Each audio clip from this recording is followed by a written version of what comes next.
नमस्कार मेरे प्यारे दोस्तों, मैं हूं आपका होस्ट शेफ धीरज। आज इस वीडियो में हम लोग डिस्कस करने वाले हैं how to hire a chef in India for a restaurant और अ फूड बिजनेस। किस प्रकार से आप एक शेफ़ को हायर करेंगे। जब भी आप लोग कोई फूड बिजनेस स्टार्ट करते हैं, चाहे कोई फूड ट्रक हो, छोटी सी कोई शॉप हो, कोई कैंटीन हो, होटल हो, 3 स्टार 4 स्टार 5 स्टार हो, रेस्टोरेंट हो, कॉफ़ी शॉप हो, किसी भी प्रकार का फूड बिजनेस हो तो आपके मन में पहला क्वेश्चन आता है, मुझे शेफ़ कहाँ से मिलेगा।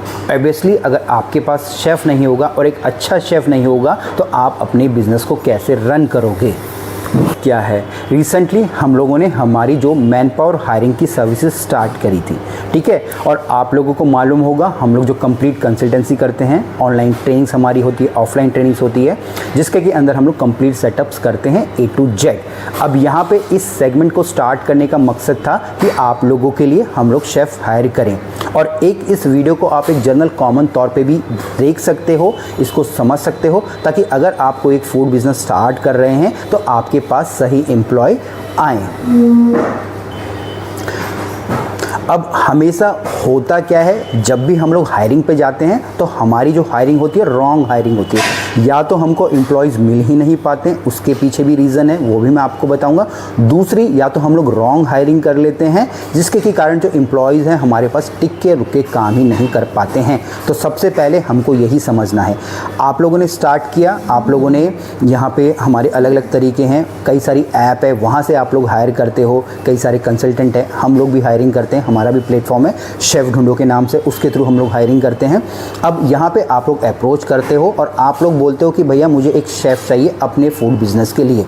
अब यहाँ पे जो शेफ़ वर्ड है उसकी डेफिनेशन बहुत ही बड़ी है, ठीक है। शेफ़ के अंदर जो कैटेगरी है वो ढेर सारी कैटेगरी है और हम लोगों को आइडिया ही नहीं होता है कि हम किस शेफ़ की मांग कर रहे हैं। अब यहाँ पे जो शेफ़ वही हमारे साथ रुक के टिक के लंबे समय तक अच्छे तरीके से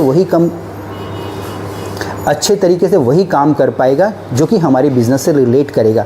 क्योंकि यहाँ पे जो कैंडिडेट्स होते हैं, ठीक है, हो सकता है कि उनको आपका जो सेटअप ही समझ ना आए। अब हम लोगों ने स्टार्ट करा तो हम लोग जो भी हमारे पास आता था कि हमको मैन पावर चाहिए, शेफ़ चाहिए बेसिकली, या दूसरा सर्विस का स्टाफ चाहिए, मैनेजर चाहिए, तो हम लोग उनके रेस्टोरेंट की या फिर किचन की वीडियोज़ हम लोग मंगवाते थे, जिससे कि हम लोग जज करते थे कि भैया इनको हम लोग जो स्किल्ड स्टाफ है वो दे पाएंगे कि नहीं दे पाएंगे। रीज़न यही होता था कि हमें उसमें कोई ये नहीं है कि हम उनकी क्या गलती निकालें।